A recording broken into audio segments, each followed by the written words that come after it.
Assalamualaikum warahmatullahi wabarakatuh. Selamat pagi Ananda Soleh dan Soleha semuanya. Pagi, luar biasa, tetap semangat. Allahu Akbar, Allahu Akbar. Apa kabar Ananda Soleh dan Soleha hari ini? Alhamdulillah, semoga Ananda Soleh dan Soleha semuanya dalam keadaan sehat dan baik. Toib, Soleh dan Soleha, insya Allah hari ini kita akan belajar muatan pelajaran IPS. Namun sebelum kita belajar, ayo sama-sama boleh diangkat tangannya dan membacakan doa sebelum belajar. Bismillahirrahmanirrahim. Rabbi zidni ilma warzuqni fahma waj'alni minas solihin. Amin. Toib, Ananda Soleh dan Soleha, kira-kira Soleh dan Solehanya hari ini sudah siap menambah ilmu baru? Masya Allah, hebat. Pastinya Bu Guru yakin Ananda Soleh dan Soleha hari ini sudah siap dan semangat untuk mengejar ilmu barunya. Nah, di minggu lalu kita sudah belajar muatan IPS. Nah, kira-kira dari Ananda Soleh dan Soleha, siapa yang masih ingat di minggu lalu kita belajar apa ya? Masya Allah, hebat. Nah, ternyata di minggu lalu kita sudah belajar tentang kondisi wilayah Indonesia. Nah, kondisi wilayah Indonesia itu terbagi menjadi berapa ya Ananda Soleh dan Soleha? Barakallah, ya, terbagi menjadi 4. Yang pertama, kondisi iklim. Yang kedua, pembagian wilayah waktu. Yang ketiga, keberagaman kenampakan alam. Dan yang terakhir adalah keberagaman flora dan fauna. Nah, hari ini insya Allah kita akan masuk ke materi baru, yaitu potensi keadaan geografis Indonesia. Kompetensi dasar 3.1, mengidentifikasi karakteristik geografis Indonesia sebagai negara kepulauan atau maritim dan agraris, serta pengaruhnya terhadap kehidupan ekonomi, sosial, budaya, komunikasi, serta transportasi. Tujuan pembelajaran, Ananda Soleh dan Soleha dapat mengetahui potensi keadaan geografis Indonesia. Toib, Soleh dan Soleha, nah hari ini kita akan belajar tentang potensi keadaan geografis Indonesia.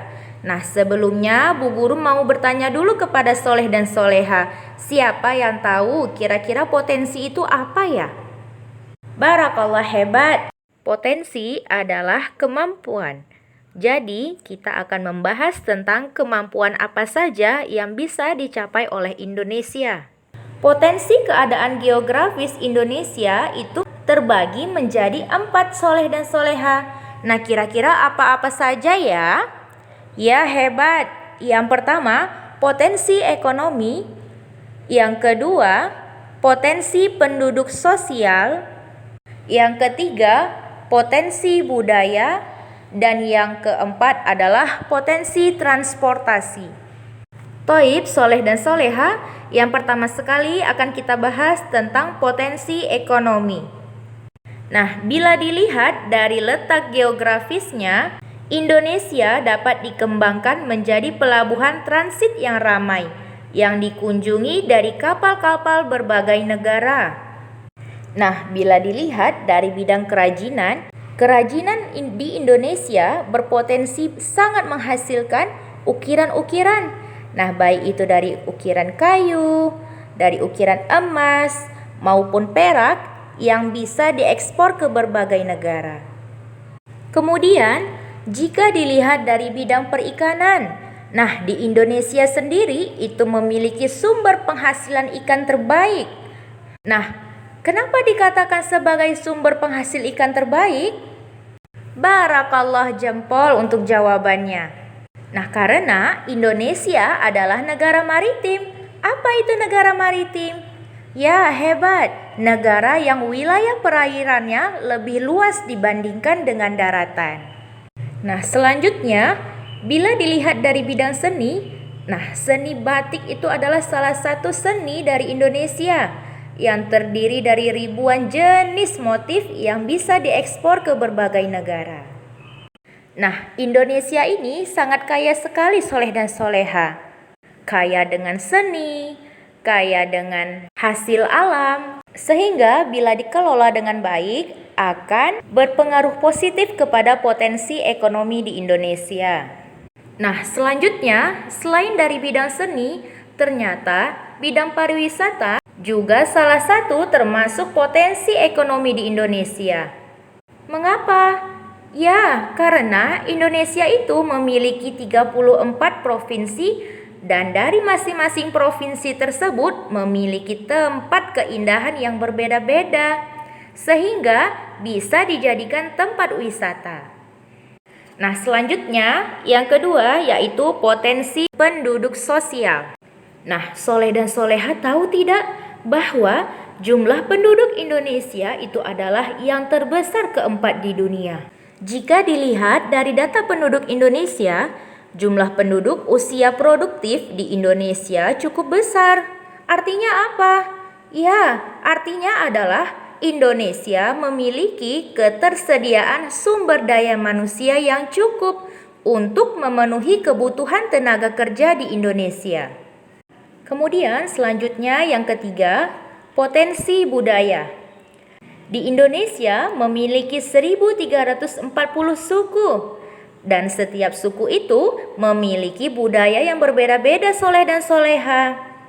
Budaya tersebut dapat berupa seperti makanan tradisional, pakaian adat, senjata dari berbagai daerah, alat musik, tarian, dan yang lainnya.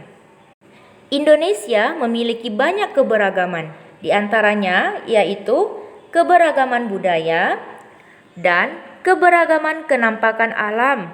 Nah, kemarin di minggu lalu kita sudah belajar kan tentang keberagaman kenampakan alam seperti perairan, daratan, dan yang terakhir yaitu yang keempat, potensi transportasi. Nah, soleh dan soleha tahu tidak? Luas wilayah Indonesia ini menempati urutan ke-7 sebagai negara terluas di dunia. Oleh sebab itu, sarana transportasi memiliki peran yang sangat penting.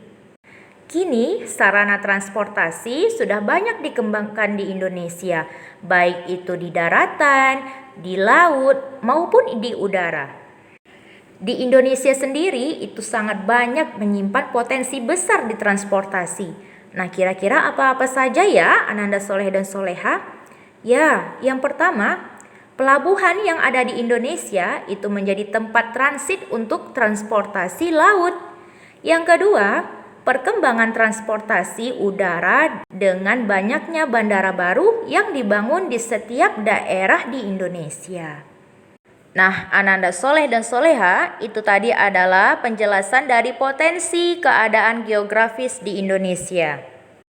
Indonesia itu, soleh dan soleha, sangat berlimpah dengan sumber daya alam maupun sumber daya manusia. Namun, bila kita tidak mengelola dengan baik, maka potensi tersebut akan menurun. Nah, bila kita tidak mempunyai ilmu, kira-kira kita bisa tidak mengelola hasil sumber daya alam tersebut? Tentu tidak bisa. Segala sesuatu yang kita lakukan itu harus mempunyai yang namanya ilmu. Alhamdulillah, Ananda soleh dan soleha yang dicintai oleh Allah, untuk hari ini kita cukupkan dulu ya untuk pelajaran muatan IPS. Nah, insya Allah akan dilanjutkan kembali di hari berikutnya. Bu Guru akhiri, wassalamualaikum warahmatullahi wabarakatuh.